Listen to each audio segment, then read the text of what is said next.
l'opposition, après avoir boycotté le processus de négociation ou de discussion même sur les questions liées au fichier électoral et à la tenue de l'élection présidentielle, après avoir également boycotté toutes les rencontres qui devaient avoir lieu pour que le processus soit entamé à temps et qu'on puisse régler toutes les questions techniques liées à cela, ils sont revenus pour demander un audit du fichier.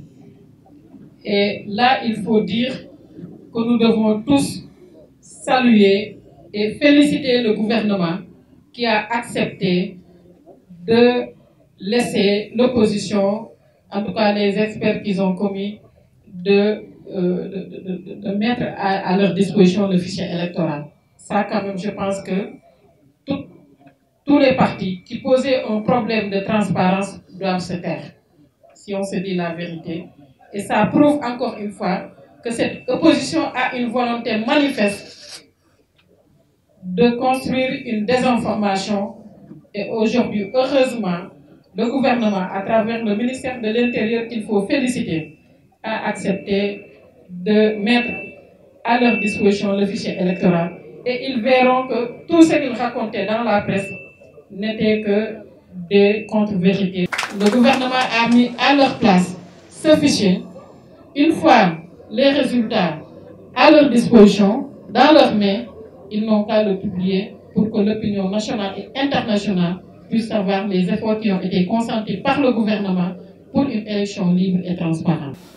Nous avons entendu, ou nous avons suivi même l'opposition, le Parti démocratique sénégalais, j'allais dire, jubilé depuis avant-hier, disant que l'ONU a annulé, ou le comité de Khaouma, je ne sais même plus comment, a annulé la décision de la CREI sur l'affaire Karim Wade, ce qui est archi faux. Un comité d'experts ne peut pas être une instance juridictionnelle. Ça, il faut que ça soit très clair.